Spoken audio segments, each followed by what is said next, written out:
साथियों नमस्कार। उम्मीद करते हैं आप सब बहुत बढ़िया होंगे। तो भैया आप सभी जानते हैं कि पिछले सप्ताह से हमने डिसाइड किया है कि अब करंट अफेयर्स की जो सप्ताह भर क्लासेस चलेंगी वो सैटरडे के दिन हम लोग रिवीजन करेंगे। तो इसी सिलसिले में आज की ये क्लास में हम पिछले मतलब इस सप्ताह जितना भी हमने पढ़ा हुआ है इन सारी चीज़ों का आज की इस वीडियो में हम रिवीजन करेंगे। क्योंकि आप जानते हैं कि जितना पढ़ना जरूरी है उससे कहीं ज़्यादा जरूरी है कि जितना आपने पढ़ा है उसको तैयार करना यानी रिवीजन जरूरी है। तो आज के इस वीडियो के माध्यम से हम रिवीजन करेंगे। साथ ही साथ हम आप सभी को ये कहना चाहेंगे कि अगर आप चाहते हो कि इन क्लासेस की आपको पीडीएफ मिल जाए, क्योंकि ये जो क्वेश्चंस है ये बहुत चुनिंदा हैं आपके एग्जाम के दृष्टिकोण से। अगर आप किसी भी प्रकार के गवर्नमेंट सर्विस के एग्जाम की तैयारी कर रहे हैं, TGT, PGT, super, TET, RO, जिस भी एग्जाम की तैयारी कर रहे हैं, तो ये क्लास बेहद इंपॉर्टेंट है। इसमें हमने 2025 से लेकर के अब तक के इंपॉर्टेंट क्वेश्चन को चुन करके आपको दिया है। इनकी पीडीएफ चाहिए तो अपना ऐप है, लिंक डिस्क्रिप्शन में है, उसको डाउनलोड करें और जो है सारा कुछ आप प्राप्त कर सकते हैं। इसके अतिरिक्त हम सप्ताह में जो है टेस्ट भी कराते हैं, आप उस टेस्ट में भी पार्टिसिपेट कर सकते हैं। यानी सारा का सारा मटेरियल आपको आपके एग्जाम ओरिएंटेड मिल जाएगा। और आप सभी की भारी डिमांड थी भैया अब क्लासेस जो है स्मार्ट बोर्ड पर की जाए, तो उसके लिए मैं लगातार प्रयासरत हूं और बहुत जल्द हम आपको बोर्ड के माध्यम से भी मिलेंगे। आइए भैया शुरू करते हैं और लेते हैं यहाँ पर पहला क्वेश्चन है भारत और ऑस्ट्रेलिया के बीच रक्षा नीति वार्ता का 10वां संस्करण कहाँ आयोजित किया गया? जहाँ नई दिल्ली, कैनबरा, सिडनी, मुंबई। ठीक है, अब देखो यहाँ पर आपको बताना भी है सही विकल्प। देखिए यहाँ पर जो 4 विकल्प हैं उनमें से सही है नई दिल्ली। मेरे भाई मैं बार बार आपको कहता हूँ कि जो क्वेश्चन के आंसर आपको पता हो आप कमेंट कर दे, ना पता हो मेरे बताने के बाद करें, लेकिन कमेंट जरूर करेंगे। ऐसे चीज़ें आपको लंबे समय तक याद रहेंगी। अब अगर हम बात करें भारत और ऑस्ट्रेलिया के बीच 10वीं रक्षा नीति वार्ता 8 मई 2026 को, कब? 8 मई 2026 को जो है ये किया गया था, नई दिल्ली में आयोजित किया गया था। और इसमें जो है भारतीय प्रतिनिधि मंडल जो था उसका नेतृत्व की बात करें तो जो है संयुक्त सचिव क्या नाम है? अमिताभ प्रसाद। किसने? अमिताभ प्रसाद ने किया था। ठीक है, अमिताभ प्रसाद जी ने किया था। ठीक है, जो कि क्या है जो है संयुक्त सचिव हैं। ठीक है, भारत सरकार में। अब उसके बाद अगर हम बात करें यहाँ पर वार्ता का मुख्य उद्देश्य की, तो दोनों देशों के बीच द्विपक्षीय रक्षा सहयोग और रणनीतिक समन्वय को आगे बढ़ाना इसका मुख्य उद्देश्य रहा। ठीक है, चलो भाई आगे देख लेते हैं अगला क्वेश्चन। यूएसए में यूनिवर्सिटी इनोवेटर अवार्ड 2026 से किसे सम्मानित किया गया है? ठीक है, यूएसए में यूनिवर्सिटी इनोवेटर अवार्ड 2026 से किसे सम्मानित किया गया है? Doctor Shekhar Suman Bora, doctor Ramesh Kumar, doctor Anil Agarwal, doctor Vijay Singh. ठीक है, अब इसके आपको आंसर बताना मेरे भाई। यहाँ पर देखें जो सही विकल्प है वो है डॉक्टर शेखर सुमन बोरा। हाँ, असम के युवा वैज्ञानिक डॉक्टर शेखर सुमन बोरा को अमेरिका में यूनिवर्सिटी इनोवेटर अवार्ड 2026 का, ठीक है, 2026 का पुरस्कार इनको दिया गया। ठीक है, यह सम्मान 2026 टेक्सास इनोवेशन कॉन्फ्रेंस एवं अवार्ड से जो है में प्रदान किया गया है। ठीक है, यह सम्मेलन डलास और फोर्ट वर्थ टेक्सास में आयोजित किया गया था। ठीक है, कहाँ पर? डलास और फोर्ट वर्थ टेक्सास में आयोजित किया गया था। डॉक्टर बोरा जो कि वर्तमान में यूनिवर्सिटी ऑफ टेक्सास में रिसर्च साइंटिस्ट के रूप में कार्यरत हैं। कैसे हैं? रिसर्च साइंटिस्ट के रूप में कार्यरत हैं। कौन? डॉक्टर बोरा साहब। ठीक है, ये इतना आपको यहाँ पर इससे संबंधित जानना चाहिए। अमेरिका में जाने से पहले वो भाभा परमाणु अनुसंधान केंद्र से जुड़े रहे हैं। ठीक है भैया, चलो यहाँ पर आगे देखते हैं अगला क्वेश्चन। आईआईटी मद्रास ने डीप टेक स्टार्टअप को बढ़ावा देने के लिए अपना पहला अंतर्राष्ट्रीय सेंटर कहाँ लॉन्च किया है? अमेरिका, ब्रिटेन, जर्मनी और फ्रांस। ठीक है, चलो भाई अब देखें यहाँ पर जो सही विकल्प है वो है आपका अमेरिका। जी हाँ भैया, आप जानते हैं इन वीडियोज़ को बहुत मेहनत से तैयार किया जाता है, तो कृपया आप इनको लाइक तो कर ही लिए, चैनल को सब्सक्राइब करें और उसके साथ साथ अपने दोस्तों के साथ भेजें। जो दोस्त अपनी तैयारी करते हैं उनके साथ जरूर शेयर करें, क्योंकि यहाँ पर हम आपके लिए चुनिंदा क्वेश्चन लेकर आते हैं। ठीक है, अब अगर हम बात करें यहाँ पर जो आईआईटी मद्रास ने डीप टेक स्टार्टअप को बढ़ावा देने के लिए अपना पहला अंतर्राष्ट्रीय सेंटर कहाँ लॉन्च किया है, तो कहाँ किया है भैया? अमेरिका में किया है। ठीक है, अब इसके बाद जो ये अमेरिका में कहाँ पर? ठीक है, यूएस सेंटर मेनलो पार्क जो कि कहाँ पर है?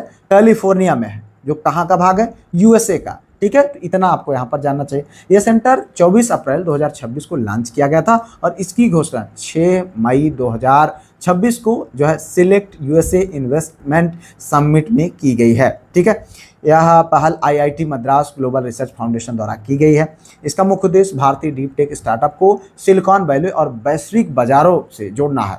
इसके लिए कुल $7.5 लाख मतलब मिलियन अमेरिकी डॉलर का जो है निवेश की योजना की गई है। ठीक है, चलो भाई अब यहाँ पर देखें डीआरडीओ और आईएएफ ने उड़ीसा तट पर किसका सफलतापूर्वक परीक्षण किया है। ठीक है, तो तारा ग्लाइड हथियार का, अस्त्र मिसाइल का, प्रलय मिसाइल का, पिनाका रॉकेट का।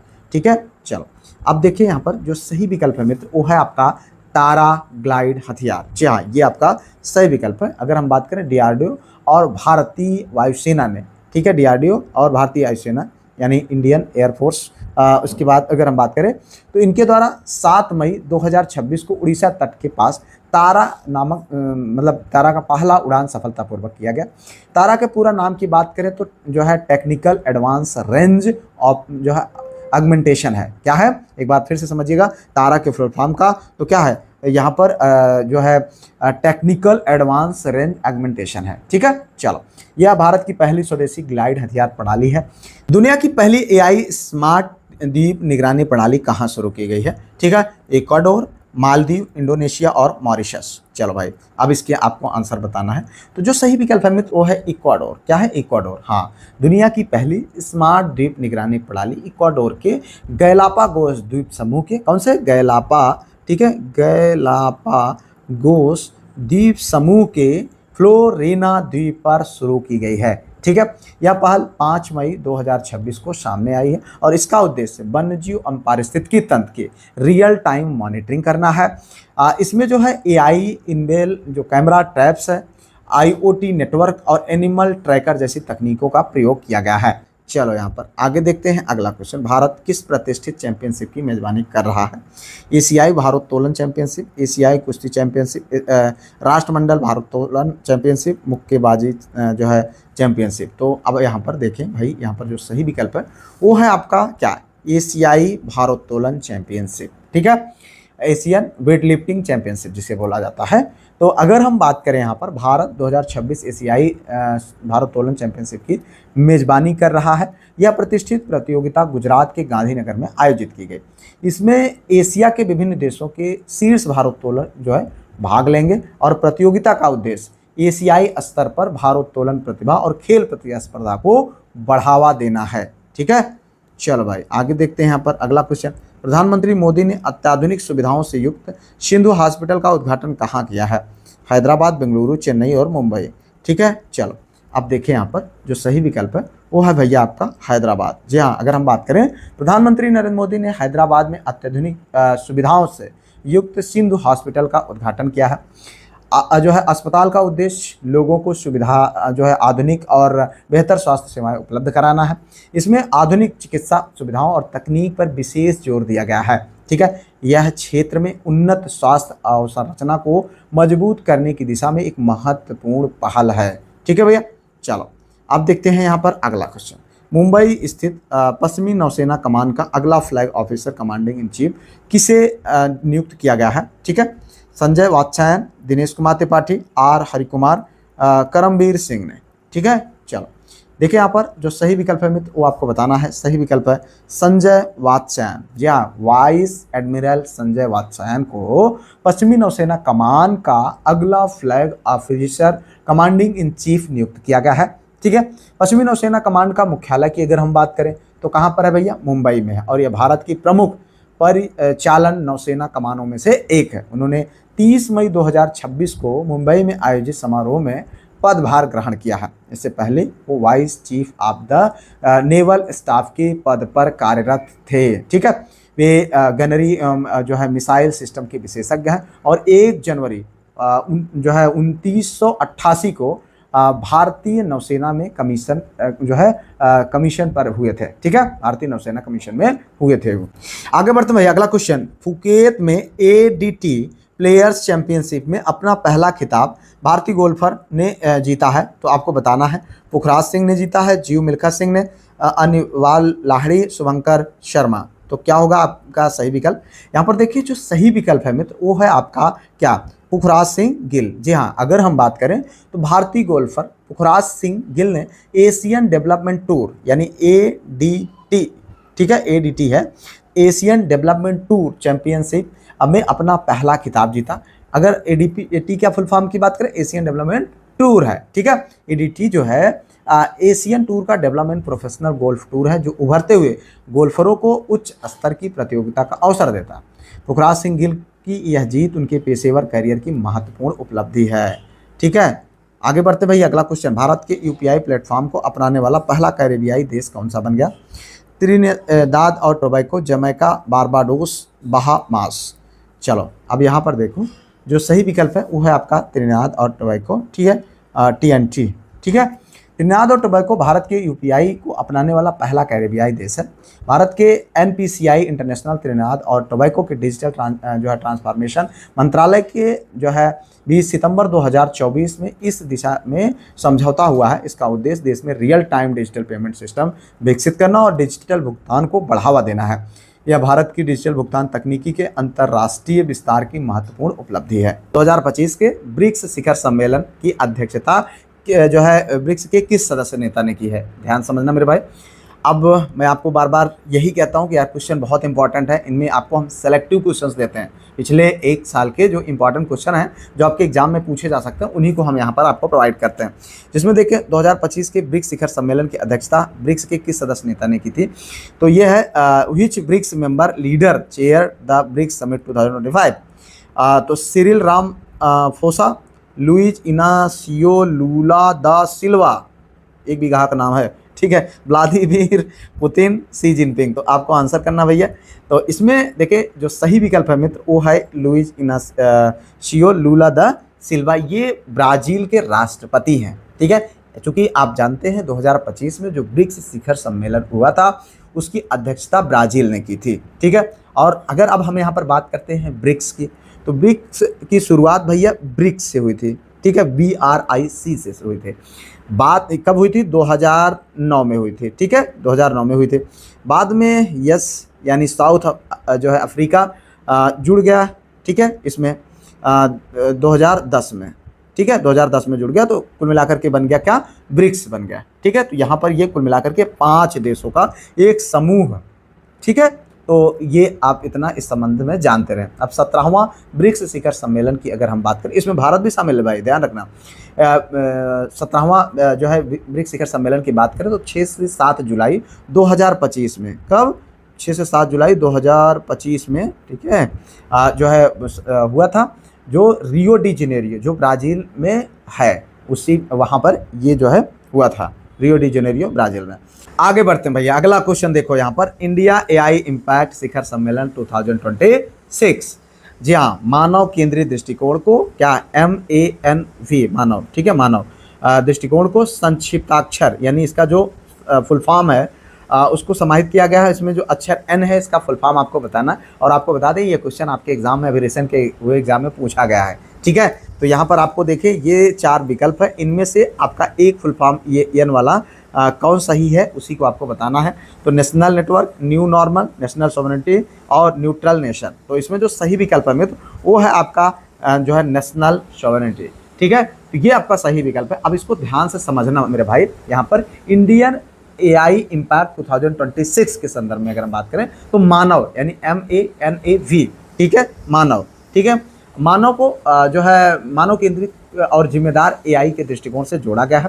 मानव का पूरा नाम जो है फुल फॉर्म की अगर हम बात करें तो M से मतलब है भैया, M से मतलब है आपका जो है मोरल एंड इथिकल सिस्टम, ठीक है।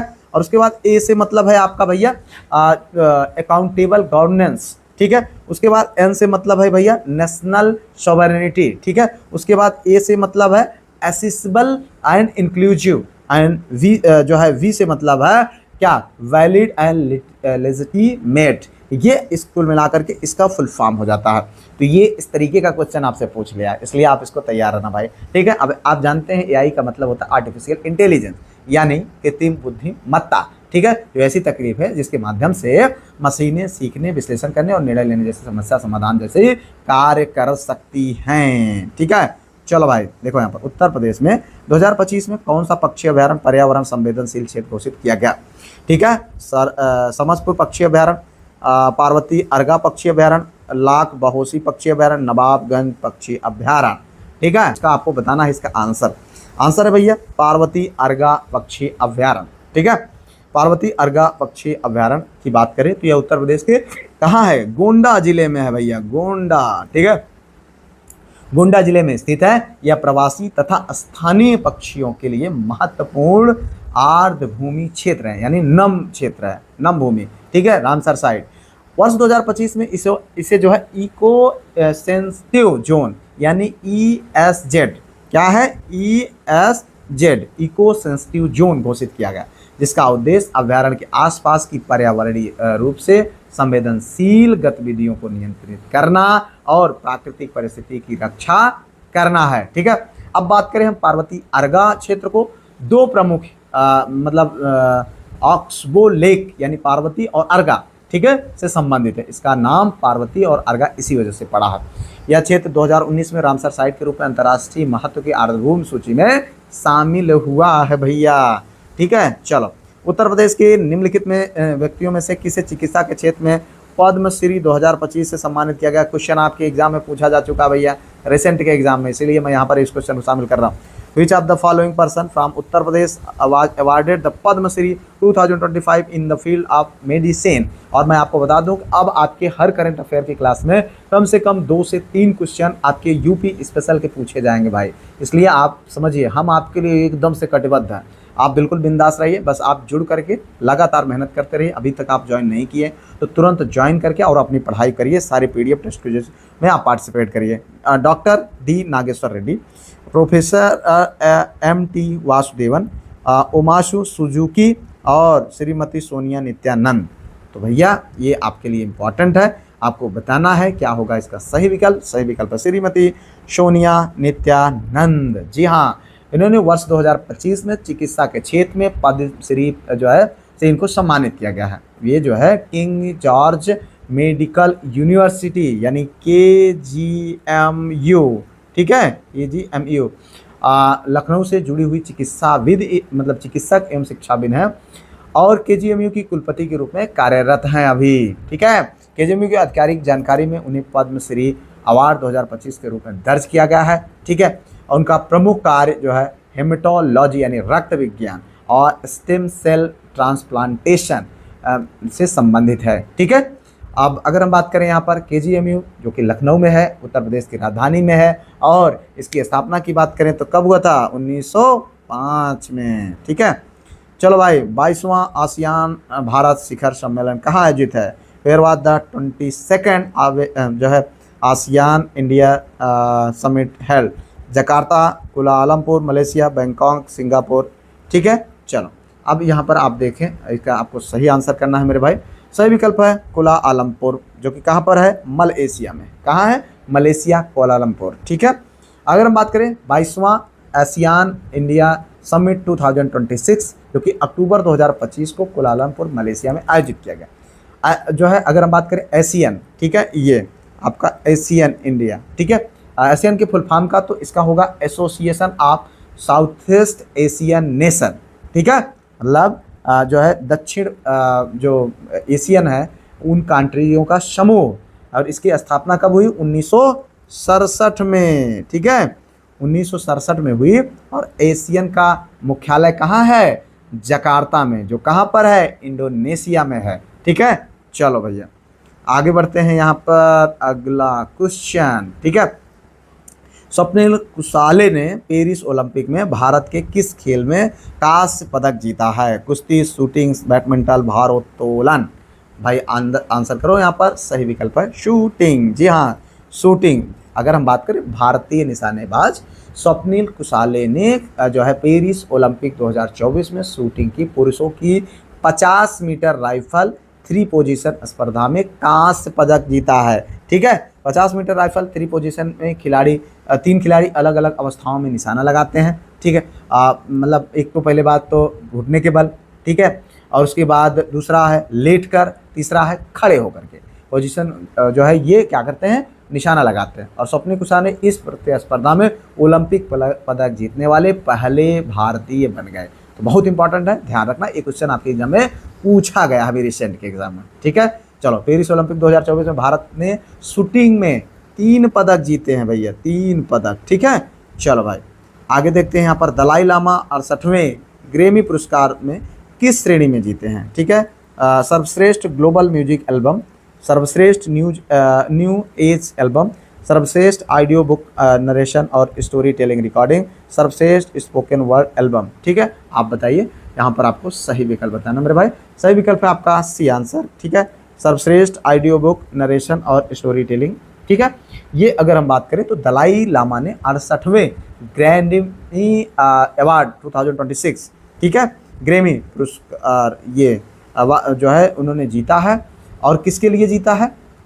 ये इन सारे, ठीक है, best audio book narration and story telling recording में। ठीक है, अगर हम बात करें इनका जो है विजेता कार्य की, तो meditations the reflections of his holiness the Dalai Lama इनका जो है विजेता वाला कार्य था। ठीक है, जिसको रिकॉग्नाइज करके इनको विनर बनाया गया। आगे बढ़ते भाई, अगला क्वेश्चन यहाँ पर देखो, अंतर्राष्ट्रीय गरीबी उन्मूलन दिवस प्रत्येक वर्ष किस तिथि को मनाया जाता है? On which date is the international day of the eradication of poverty observe every day.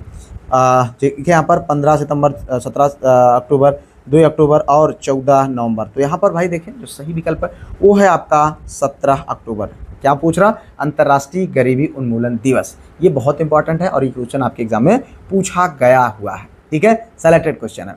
अंतर्राष्ट्रीय गरीबी उन्मूलन दिवस प्रत्येक वर्ष 17 अक्टूबर को मनाया जाता है और संयुक्त राष्ट्र महासभा ने इस डेट को 22 दिसंबर 1992 को, कब? 22 दिसंबर 1992 को जो है उसी के माध्यम से 17 अक्टूबर को इस दिवस को घोषित किया गया, इसी डेट को।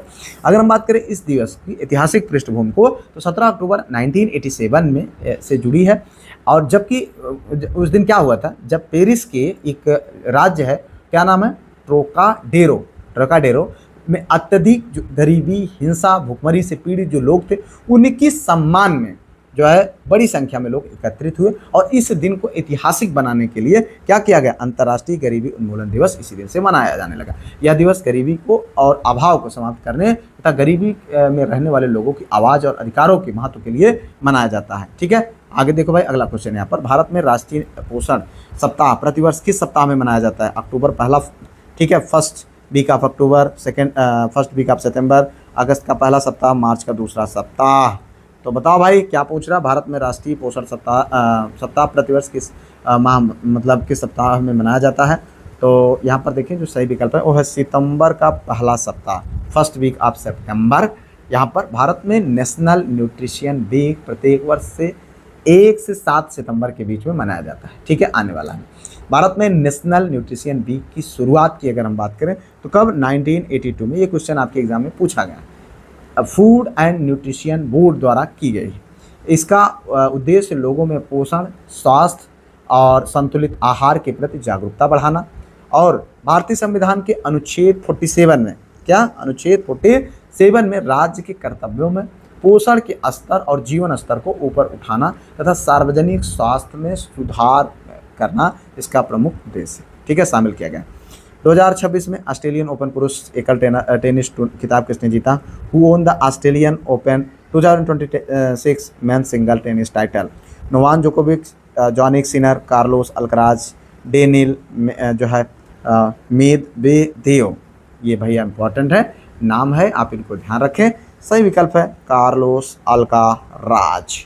जी हाँ भैया, स्पेन के कार्लोस अल्काराज ने 2026 का ऑस्ट्रेलियन ओपन मेंस सिंगल खिताब जीता। 2026 में के फाइनल में अल्कराज ने नोवाक जोकोविच को जो है हराया और यह अल्कराज का पहला ऑस्ट्रेलियन पुरुष ओपन जो है एकल खिताब है। Australian open 4 grand slam tennis प्रतियोगिताओं में से एक है और अन्य 3 ग्रैंड स्लैम की बात करें तो फ्रेंच ओपन है, विंबलडन है और यूएस ओपन है। ठीक है, ऑस्ट्रेलियन ओपन का आयोजन की अगर हम बात करें तो ये कहाँ होता है? मेलबर्न। वर्तिका अग्रवाल को 2024 का अर्जुन पुरस्कार किस खेल के लिए मिला है? ठीक है, for which sport was Vartika Agarwal awarded the Arjuna award 2024? बताओ भाई, देखो मैं बार बार कहता हूँ ये क्वेश्चन बहुत इंपॉर्टेंट है, और हम यहाँ पर आपको चुन करके वही क्वेश्चन देते हैं जो आपको एग्जाम में मिल सकते हैं। तो इनके आंसर को आप रिसाइट करें, ठीक है, हमारे साथ लिखा करें। अगर आपको आंसर पता हो तो कमेंट में लिख दिया करें, ना पता हो मेरे बताने के बाद लिखें, लेकिन लिखा करें। बैडमिंटन, शतरंज, शूटिंग, टेनिस, तो ये आपका सही विकल्प है। यहाँ पर देखिए आपको इसका सही विकल्प भैया वो है शतरंज। जी हाँ, वर्तिका अग्रवाल को वर्ष 2024 का अर्जुन पुरस्कार शतरंज के लिए प्रदान किया गया है। वर्ष 2024 में उन्होंने बुडापेस्ट जो कि चेस ओलंपियाड में भारत महिला टीम के साथ स्वर्ण पदक जीता है, ठीक है। अगर हम बात करें 2024 में ओलंपियाड का पहला आयोजन जो है कहाँ पर हुआ, बुडापेस्ट, जो कहाँ पर है, हंगरी में हुआ था, ठीक है। भारत ने 2024 चेस ओलंपियाड में ओपन और महिला दोनों टीम प्रतिस्पर्धाओं में स्वर्ण पदक जीते हैं, ठीक है।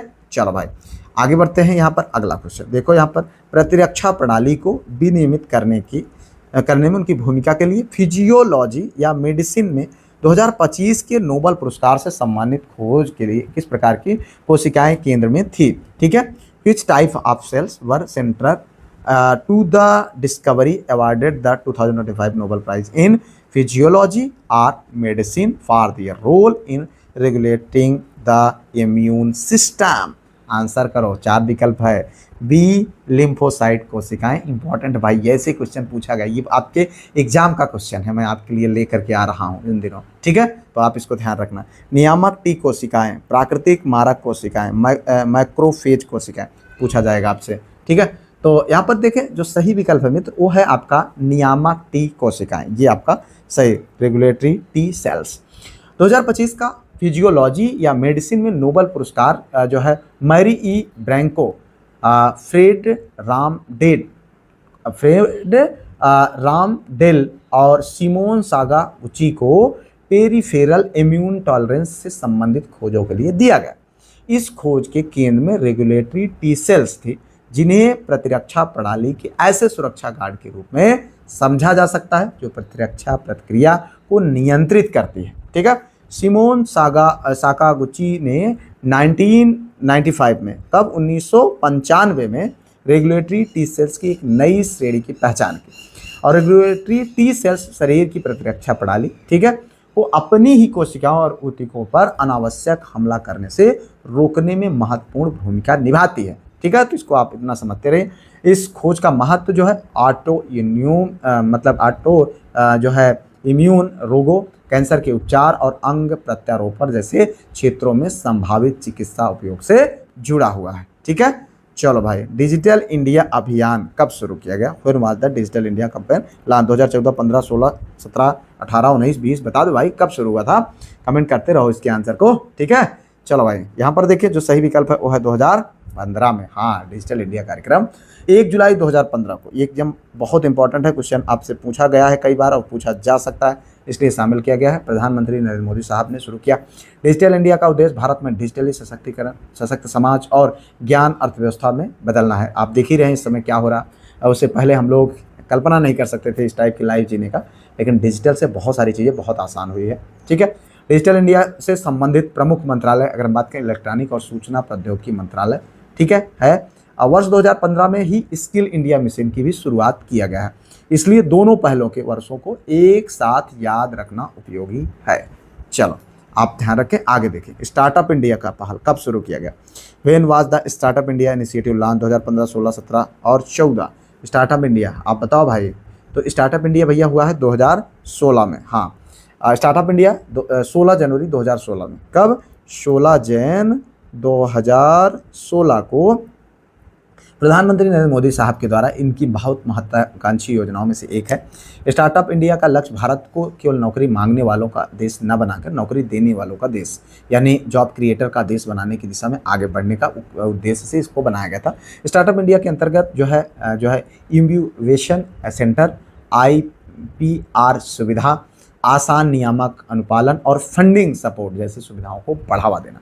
स्टार्टअप इंडिया का action plan 19 point action plan पर आधारित है। स्टार्टअप इंडिया से संबंधित कार्य DPIIT के अंतर्गत संचालित होते हैं, ठीक है। आगे बढ़ते हैं भाई, अगला क्वेश्चन यहाँ पर देखें। मार्च 2025 में भारत ने ऑपरेशन ब्रह्मा निम्नलिखित में से किस देश को मानवीय सहायता प्रदान करने के लिए शुरू किया? ठीक है, in March 2025 India launch operation Brahma to provide humanitarian assistant to which of the following countries, Bangladesh, Myanmar, जो है श्रीलंका, मलेशिया। ठीक है, अब इसका कूट है, आपको उसके माध्यम से मतलब बताना है, 1 3 2 4 1 केवल 2। ठीक है, चलो भाई इसका आंसर देखो, यहाँ पर जो सही विकल्प है मित्र वो है आपका डी, यानी केवल 2, ओनली 2। अब देखो ये आपके रिसेंट के एग्जाम में क्वेश्चन पूछा गया है, इस तरीके से आप बना करके रखा गया, तो इसको आप ध्यान रखना, ये है यहाँ पर आपका केवल 2। ठीक है, भारत ने 28 मार्च 2025 को, 2 में कौन है? म्यांमार है। डायरेक्टली भी पूछा जा सकता है, लेकिन कंफ्यूज करने का भी कोई कसर छोड़ा नहीं जाएगा, इस तरीके की चीज़ें हैं।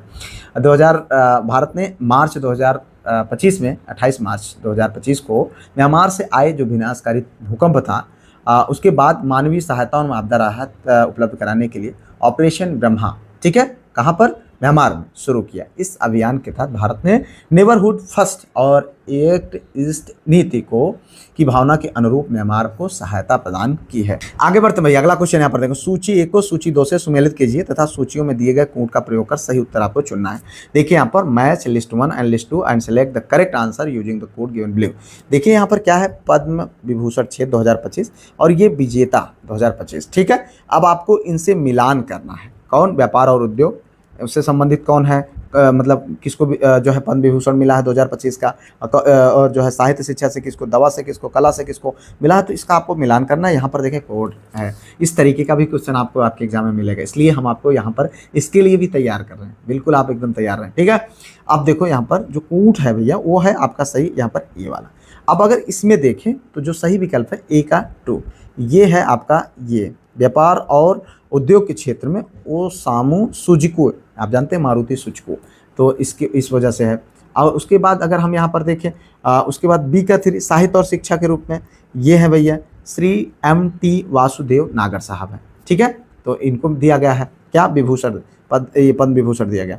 और उसके बाद 4 का दवा के क्षेत्र में श्री D नागेश्वर रेड्डी साहब को, और कला के क्षेत्र में श्री लक्ष्मी नारायण सुब्रमण्यम साहब को मिला है। ठीक है, आप समझिएगा एक बार फिर से, व्यापार और उद्योग जो कि ओसामू सुजुकी जापानी औद्योगिक जो सुजुकी है उसको भारत जापान औद्योगिक संबंधों के योगदान के लिए 2025 में पद्म विभूषण सम्मानित किया गया है।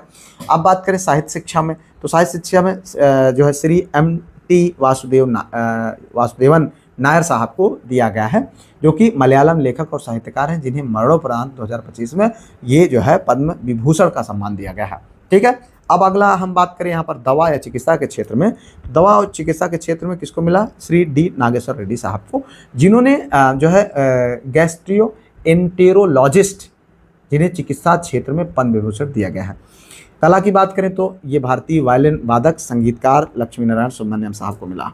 चलो भाई आगे देख लेते हैं अगला क्वेश्चन। वर्ष मई 2025 में पुष्कर कुंभ मेला 2025 का आयोजन निम्नलिखित में से किन राज्यों में किया गया है? किन राज्यों में किया गया है? तो आपको बताना है, मतलब राजस्थान, उत्तर प्रदेश, उत्तराखंड। देखो ये कूट के माध्यम से भी दिया गया है आपको, तो तैयार रहना। ये क्वेश्चन आपके एग्जाम में इस तरीके से पूछ लेगा, कंफ्यूज करेगा, हम आपको आपके इस तरीके से तैयार रखेंगे आपके लिए। ठीक है, चलो अब कूट के माध्यम से है तो आपको यहाँ पर आंसर कर देना है भैया। तो देखें 2 3 केवल 1 3 केवल 1 1 2 ऐसे भी बनेगा क्वेश्चन। यहाँ पर है केवल 3। हाँ, बात अगर हम करें तो पुष्कर कुंभ मेला 2025 जो कि उत्तराखंड में आयोजित किया गया। कहाँ पर? उत्तराखंड में। कहाँ पर? उत्तराखंड में। ठीक है, उत्तराखंड में आयोजित किया गया। यह आयोजन हरिद्वार से संबंधित था, जो भारत के प्रमुख धार्मिक व तीर्थ स्थलों में से एक है। हरिद्वार की बात करें तो गंगा नदी के तट पर स्थित है, और यहाँ कुंभ मेला भारत के 4 प्रमुख कुंभ स्थलों में से एक है। भारत में पारंपरिक कुंभ मेला 4 प्रमुख स्थानों हरिद्वार, प्रयागराज, उज्जैन और नासिक में आयोजित होता है। ठीक है, आगे बढ़ते हैं भाई। अगला क्वेश्चन, निम्नलिखित में से किसने 2025 में अंतर्राष्ट्रीय बुकर पुरस्कार जीता है? बानू मुश्ताक, दीपा भस्ती और संजय चौहान। अब देखो यहाँ पर 2 3 केवल 1 1 2। अब देखो इस तरीके के क्वेश्चन के लिए बिल्कुल एकदम तैयार हो जाओ भाई।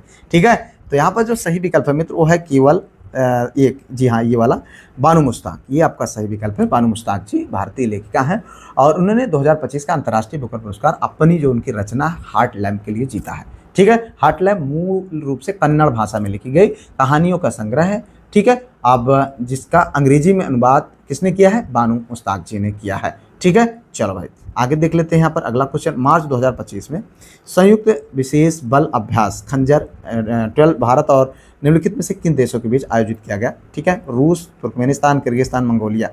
3, 3, 4, केवल 1 और 2, 3। तो भैया इसका आपको आंसर देना है। यहाँ पर देखें, फटाफट आंसर अगर पता हो तो लिख देना। तो सही विकल्प है भैया यहाँ पर किर्गिस्तान, ये वाला सही आंसर है। तो किर्गिस्तान कौन है? 3, केवल 3। तो ये आपका आंसर केवल 1 सही हो जाएगा। अब बात करें खंजर 12, भारत और किर्गिस्तान के विशेष बलों के बीच आयोजित संयुक्त सैन्य अभ्यास था। वर्ष 2025 में इस अभ्यास का 12वां संस्करण आयोजित किया गया। यह अभ्यास जो है 10 से लेकर के 23 मार्च, कब? 10 से 23 मार्च, ठीक है, 2025 के बीच किर्गिस्तान में जो है किर्गिस्तान क्षेत्र में आयोजित किया गया। यह सैन्य अभ्यास दोनों देशों के बीच रक्षा सहयोग और रणनीतिक संबंधों को मजबूत करने में महत्वपूर्ण भूमिका निभाया, ठीक है। आगे बढ़ते भाई, अगला क्वेश्चन, निम्नलिखित में से कौन सा युग्म सही सुमेलित नहीं है? देखो यहाँ पर आपके पूछ रहा है कौन सा युग्म सही सुमेलित नहीं। करंट अफेयर में ऐसे भी क्वेश्चन मिलेंगे। राष्ट्रीय मतदाता दिवस 25 जनवरी, भारतीय संविधान दिवस 27 जनवरी, मानवाधिकार विश्व जो है दिवस ये 29 जनवरी। अब देखो यहाँ पर कोड है, कूट है, कूट के माध्यम बताना 2, 3, केवल 3, केवल 1, 1, 2। तो इसमें जो सही विकल्प है वो आपको आंसर करना है। फटाफट आंसर कर दीजिए अगर आपको पता हो, ठीक है। तो यहाँ पर देखिए जो सही विकल्प है वो है 3, 2, यानी आपका बात करें तो ये आपका सही सुमेलित नहीं है। कौन? सिर्फ एक सही सुमेलित है। राष्ट्रीय मतदाता दिवस 25 जनवरी को मनाया जाता है, ठीक है। 26 जनवरी यानी गणतंत्र दिवस से ठीक एक दिन पहले राष्ट्रीय मतदाता नेशनल वोटर्स डे मनाया जाता है। लेकिन संविधान दिवस कब मनाया जाता है? ये क्या 27 जनवरी को मनाया जाता है? नहीं भैया, कब मनाया जाता है? 26 नवंबर को मनाया जाता है, ठीक है। 26 नवंबर 1949 को संविधान सभा द्वारा संविधान को अंगीकृत किया गया, इसलिए 26 नवंबर को मनाया जाता है, ठीक है। अब उसके बाद मानवाधिकार दिवस की अगर हम बात करते हैं तो ये 29 जनवरी को, यह भी गलत है, ठीक है। कब? 29 जनवरी गलत है। कब मनाया जाता है? 10 दिसंबर को, 10 दिसंबर को, ठीक है, 10 दिसंबर को मनाया जाता है। तो इसका आप इसको ध्यान रखें। और यह 10 दिसंबर 1948 को संयुक्त राष्ट्र द्वारा मानव अधिकारों की सार्वभौमिक घोषणा को अपनाया गया है, ठीक है।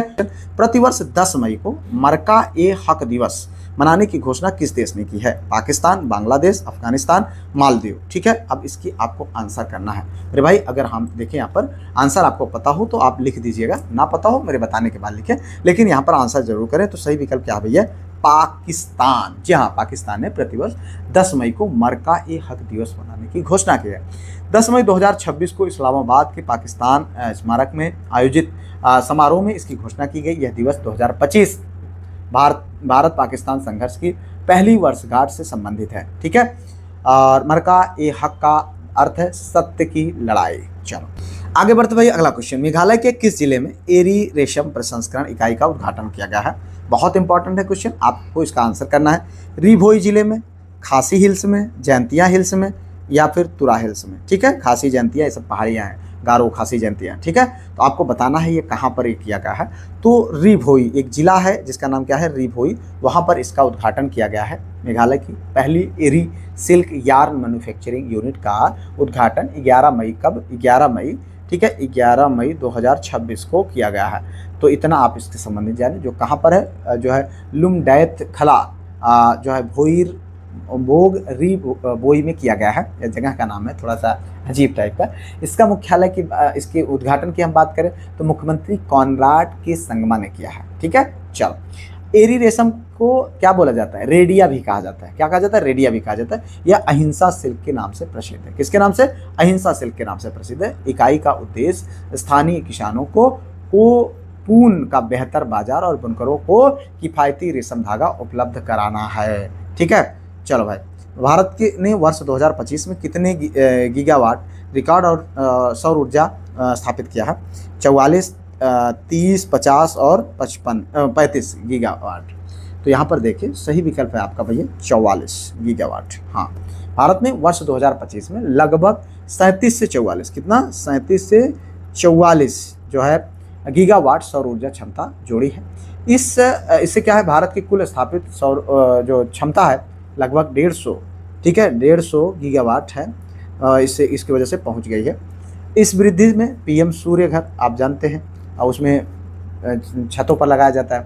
और पीएम कुसुम और पीएलआई योजना जैसी पहलों का योगदान रहा है। और सौर ऊर्जा भारत के स्वच्छ एवं नवीनीकरण ऊर्जा संक्रमण का प्रमुख आधार भी है। ठीक है, चलो भाई आगे देखते हैं अगला क्वेश्चन।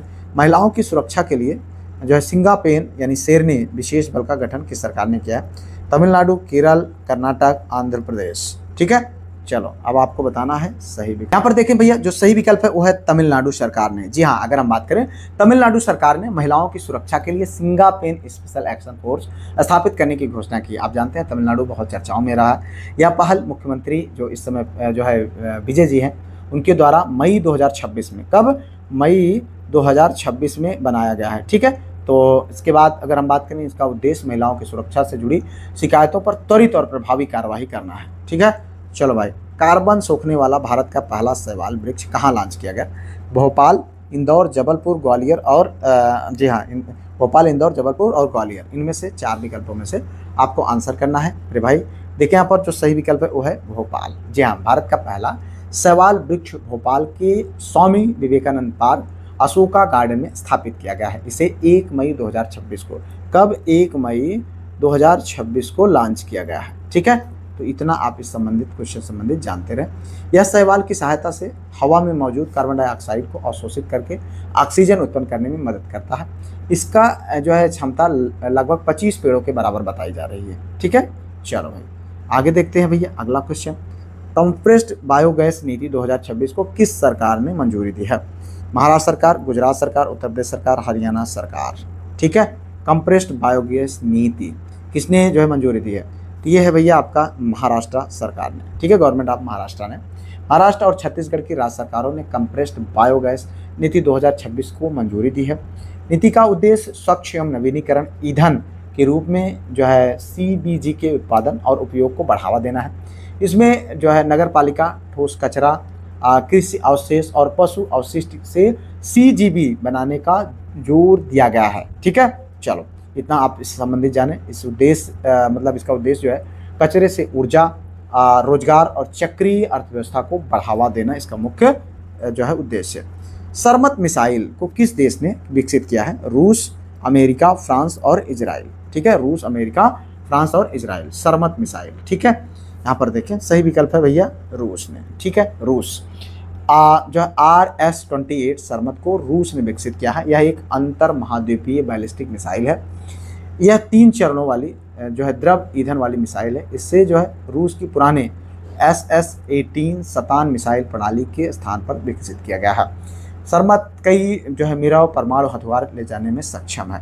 ठीक है, चलो the bench, the bar and the bizarre और the lawful and the awful नामक पुस्तकें किसने लिखी है? तुषार मेहता, R वेंकट रमणी, कपिल सिब्बल, जो है हरीश साल्वे। ठीक है, ये आपका सही विकल्प है। आपको इनके आंसर बताने हैं मेरे भाई। सही विकल्प है मित्र तुषार मेहता। क्या है? तुषार मेहता। हाँ, अगर हम बात करें कि दोनों पुस्तकें तुषार मेहता द्वारा लिखी गई हैं। तुषार मेहता भारत के सॉलिसिटर जनरल हैं। ठीक है, दोनों पुस्तक का संबंध आधुनिक दुनिया के रोचक, असमान और हास्यपूर्ण प्रसंगों से है। दोनों का विमोचन 10 मई 2026 को, कब? 10 मई 2026 को। ये क्वेश्चन पूछा जा सकता है आपसे। ठीक है, the bench, the bar and the wizard, the lawful and the awful. ठीक है, चलो आगे देखते हैं। स्पेन में आयोजित 95वें ला लीगा का खिताब किसने जीता है? Who won the title of the 95th La Liga held in Spain? Barcelona, Real Madrid, जो है एटलेटिको मैड्रिड, सेविला। चलो यहाँ पर देखें जो सही विकल्प है भैया वो है बार्सिलोना। क्या है? बार्सिलोना। जो अगर हम बात करें यहाँ पर FC बार्सिलोना ने 2025 जो है ला लीगा का खिताब जीता है। यह बार्सिलोना का 29वां ला लीगा खिताब है। बार्सिलोना ने 10 मई 2026 को रियल मैड्रिड को 2-0 से हराकर अपनी खिताब मतलब पक्का किया है। ठीक है, चलो भाई CBI का निदेशक किसे पुनर्नियुक्त किया गया है? प्रवीण सूद, राहुल कुमार और जो है आलोक वर्मा, राकेश अस्थाना। CBI chief. ठीक है, निदेशक आपको बताना है, रिअपॉइंटेड एज डायरेक्टर ऑफ CBI। तो यहाँ पर जो सही विकल्प है वो है भैया प्रवीण सूद जी। जी हाँ, कौन? प्रवीण सूद जी। प्रवीण सूद को CBI निदेशक के रूप में 1 वर्ष का कार्यकाल विस्तार दिया गया है। उनका कार्यकाल 24 मई 2027 तक बढ़ाया गया है। ठीक है, वे 1986, कब 1986 बैच के कर्नाटक कैडर के आईपीएस अधिकारी हैं। वे मई 2025 में सीबीआई निदेशक बने थे। कब? मई 2023 में, सॉरी, वो मई 2023 में, कब? मई 2023 में वो क्या बने थे? सीबीआई निदेशक बने थे। ठीक है, यह उनका दूसरा 1 वर्षीय विस्तार है। मॉड्रिड ओपन 2026 में महिला ओपन खिताब किसने जीता? बात हो रही है मॉड्रिड ओपन 2026 में महिला ओपन खिताब की। तो आपको बताना है, 4 विकल्प है, मार्टा कोस्टियुक, इगा जो है सियातेक और आर्यना सबालेनका, एलेना रैबाकिना। ठीक है, तो अब देखिए यहाँ पर मॉड्रिड की अगर हम बात करें तो ये भैया एक जगह का नाम है जो कहाँ पर है? स्पेन में है। ठीक है, वहाँ पर आयोजन होता है खेलों का, जो है ओपन खिताब खेल होते हैं जिनका आयोजन के लिए ये फेमस है। अब यहाँ पर पुरुष और महिला दोनों होते हैं, लेकिन महिला की हम बात कर रहे हैं यहाँ पर। तो जो सही विकल्प है मित्र वो है मार्टा कोस्टियुक। जी हाँ, अगर हम बात करें यूक्रेन की मार्टा कोस्टियुक ने 2026 का ये जो खिताब है अपने नाम किया है। ठीक है, मुटुआ मॉड्रिड ओपन का खिताब। ठीक है, अब इसके बाद अगर हम बात करें फाइनल में उन्होंने रूस की जो मिर्रा एड्रीवा हैं उनको हरा करके ये खिताब अपने नाम किया है। ठीक है, चलो भाई आगे देख लेते हैं अगला क्वेश्चन। यहाँ पर नॉर्थ टेक संगोष्ठी का उद्घाटन कहाँ हुआ है? ठीक है, प्रयागराज, लखनऊ, वाराणसी और नई दिल्ली। तो इसका आंसर आप करते रहे मेरे भाई अगर आपको पता हो तो। ठीक है, अब आप जानते हैं कि आपके इन एग्ज़ाम में निश्चित तौर पर यूपी स्पेशल के बहुत सारे क्वेश्चन आपको देखने को मिलेंगे, तो इसलिए आपको इस बात का ध्यान में रखते हुए यहाँ पर यूपी स्पेशल के क्वेश्चन भी आपको प्रोवाइड कराए जाएंगे।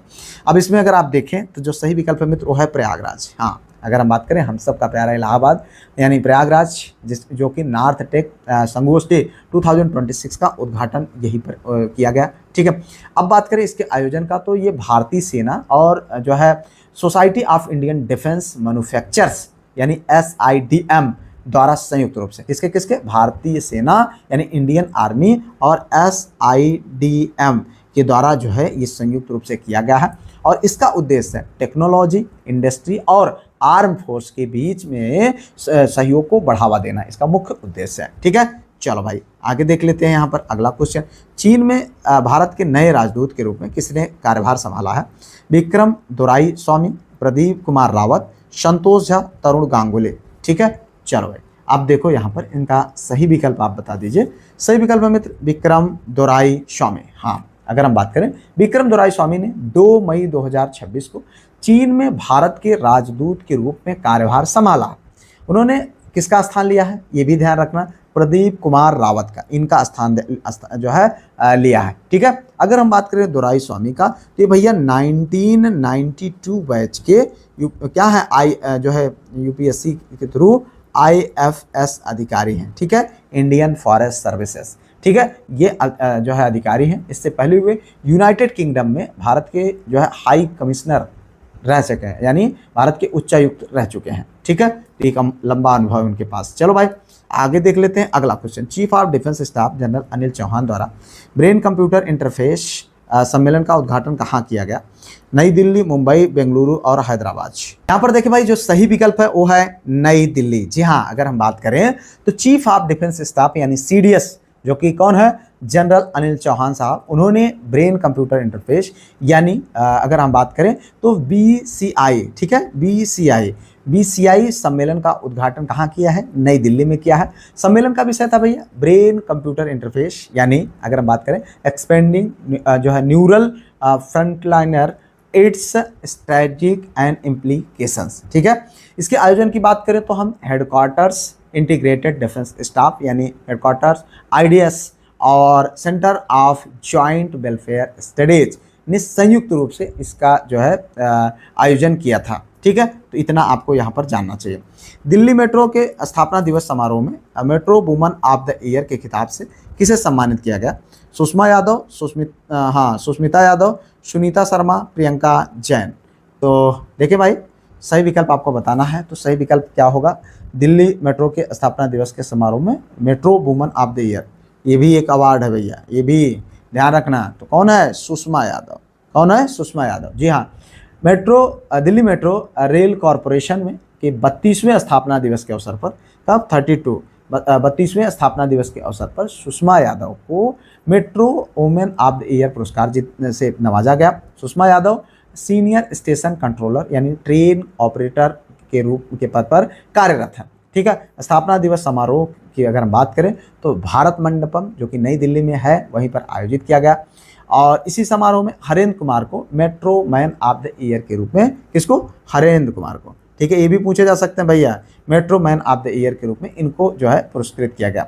लाजपत नगर मेट्रो स्टेशन को बेस्ट मेट्रो स्टेशन और जो है नजफगढ़ डिपो को बेस्ट मेट्रो डिपो का पुरस्कार दिया गया है। यह पुरस्कार DMRC में उत्कृष्ट कार्य और योगदान को सम्मानित करने के लिए दिया जाता है। ठीक है, चलो भाई आगे देख लेते हैं। यहाँ पर अगला क्वेश्चन, वर्ल्ड स्टील एसोसिएशन के अनुसार स्टील का दूसरा सबसे बड़ा उत्पादक देश भारत, चीन, जापान और अमेरिका। तो भाई यहाँ पर आंसर करिएगा फटाफट। देखिए यहाँ पर जो सही विकल्प है मित्र वो है आपका अपना हमारा देश इंडिया। जी हाँ, भारत का दूसरा सबसे मतलब विश्व का दूसरा सबसे बड़ा कच्चा इस्पात क्रूड स्टील उत्पादक की अगर हम बात करें तो कौन देश है, भारत है। भारत से आगे कौन है, चीन है। चीन पहले नंबर पर है। भारत ने 2018 में जापान को पीछे छोड़कर विश्व का दूसरा सबसे बड़ा इस्पात उत्पादक देश बनने की उपलब्धि हासिल की। 2025 में भारत का क्रूड स्टील उत्पाद लगभग जो है 164.9 मिलियन टन रहा। ठीक है, मिलियन टन रहा। चलो भाई आगे देख लेते हैं। यहाँ पर अगला क्वेश्चन, जीवाश्म ईंधनों से दूर हटने पर प्रथम अंतर्राष्ट्रीय सम्मेलन कहाँ आयोजित किया गया? Colombia, Brazil, Argentina. यहाँ पर देखिए भाई जो सही विकल्प है वो है आपका कोलंबिया। जी हाँ, अगर हम बात करें तो first international conference of the just transition away from fossils fuel का आयोजन, यानी जीवाश्म ईंधनों से दूर हटने का प्रथम अंतर्राष्ट्रीय सम्मेलन कहाँ आयोजित किया गया? कोलंबिया में। ठीक है, यह सम्मेलन 28 से 29 अप्रैल 2026 को आयोजित किया गया था। इसकी मेजबानी की अगर हम बात करें तो कोलंबिया और नीदरलैंड ने संयुक्त रूप से किया था। ठीक है, इसके साथ साथ सम्मेलन का मुख्य उद्देश्य जीवाश्म ईंधनों से दूर जाने के लिए न्याय संगत और समान वैश्विक संक्रमण पर चर्चा करना। ठीक है, चूंकि पवन ऊर्जा सबसे सुरक्षित। चलो भाई आगे देखते हैं। यहाँ पर अगला क्वेश्चन, वर्ष 2025 में सर्वाधिक समुद्री मछली का उत्पादन करने वाला भारतीय राज्य कौन सा बना? देखो यहाँ पर इंपॉर्टेंट भाई, तमिलनाडु, केरल, आंध्र प्रदेश और गुजरात। देखो भाई सही विकल्प बताओ। यहाँ पर सही विकल्प है तमिलनाडु। जी हाँ, अगर हम बात करें वर्ष 2025 में तमिलनाडु भारत का सबसे अधिक समुद्री मछली उत्पादन या लैंडिंग करने वाला पहला राज्य बना। ठीक है, तमिलनाडु ने गुजरात को पीछे छोड़ करके पहला स्थान प्राप्त किया है। 2025 में तमिलनाडु की मरीन फिश जो है लैंडिंग लगभग 6.85 लाख टन रही। ठीक है, लाख टन। ठीक है, इतना आपको यहाँ पर जानना चाहिए। गुजरात दूसरे और केरल तीसरे नंबर पर है, ये भी ध्यान रखें भैया। ठीक है, भारत का कुल मरीन फिश प्रोडक्शन की अगर बात करें 2025 में लगभग 35.7 लाख टन रहा। ठीक है, चलो भाई इतना आपको यहाँ पर जानना चाहिए। आगे देख लेते हैं भैया अगला क्वेश्चन, अंडमान निकोबार में कितने गोताखोरों ने पानी के अंदर सबसे ऊंचा मानव स्तंभ बनाकर गिनीज वर्ल्ड रिकॉर्ड बनाया? अरे बाप रे, यहाँ पर आप देख रहे हैं भैया, तो 14 गोताखोरों ने, 10 गोताखोरों ने, 20 गोताखोरों ने, 12 गोताखोरों ने। ठीक है, यहाँ पर देखिए भाई जो सही विकल्प है मित्र वो है आपका ये 14 गोताखोरों ने, यानी 14 गोताखोरों ने। अगर हम बात करें अंडमान और निकोबार प्रशासन ने स्वराज द्वीप जो है में पानी के अंदर मानव स्तंभ बना करके गिनीज वर्ल्ड रिकॉर्ड बनाया है। ठीक है, गिनीज वर्ल्ड रिकॉर्ड के अनुसार अंडर वाटर ह्यूमन स्टेक की ऊंचाई 22.3 मीटर लगभग 73.16 फीट दर्ज की गई, और यह रिकॉर्ड 6 मई 2026 को बनाया गया है। तो ये बहुत इंपॉर्टेंट है, इसको ध्यान रखना। यहाँ पर देखिए कृषि मंत्रालय द्वारा 2 दिवसीय कृषि कार्यक्रम फ्रूट होराइजन 2026 का आयोजन कहाँ किया गया? लखनऊ, नई दिल्ली, पटना और भोपाल। पर देखिए भाई जो सही विकल्प है वो है भैया लखनऊ। जी हाँ, यूपी स्पेशल का एक बहुत इंपॉर्टेंट क्वेश्चन है आपके लिए, आप इसको जरूर ध्यान दें। अगर हम बात करें यहाँ पर तो जो सही विकल्प है वो लखनऊ है। अगर बात करें तो फ्रूट होराइजन 2026 का आयोजन लखनऊ उत्तर प्रदेश में किया गया। यह कार्यक्रम 6 से 7 मई के दौरान जो है आयोजित किया गया। कार्यक्रम के आयोजन की अगर हम बात करें तो ICAR, ठीक है, किसके द्वारा? ICAR जो कि सेंट्रल इंस्टीट्यूट फॉर सब ट्रॉपिकल हॉर्टिकल्चर जो कि लखनऊ में किया गया। केंद्रीय कृषि एवं किसान कल्याण मंत्री की अगर हम बात करें तो शिवराज सिंह चौहान साहब है, जो पूर्व मुख्यमंत्री थे मध्य प्रदेश में। ठीक है, कार्यक्रम का मुख्य उद्देश्य भारत के फल उत्पादन, गुणवत्ता और प्रसंस्करण और निर्यात को बढ़ावा देना था। ठीक है। चलो, तो इस तरीके से हम लोगों ने इंपॉर्टेंट उन क्वेश्चन को देखा जो आपके एग्जाम के दृष्टिकोण से बेहद इंपॉर्टेंट है, आपके एग्जाम में पूछे जा सकते हैं। अगर कोई सुझाव हो तो कमेंट जरूर करें, वीडियो को like, channel subscribe, hype, share तो कर ही लीजिएगा। और ऐप को डाउनलोड करके इन सारे क्लासेस की PDF और उसके साथ साथ शाम को होने वाले टेस्ट में आप जरूर पार्टिसिपेट करें। मिलते हैं फिलहाल किसी और वीडियो में किसी और टॉपिक पर, तब तक के लिए जय Hind, Vande Mataram, best of luck.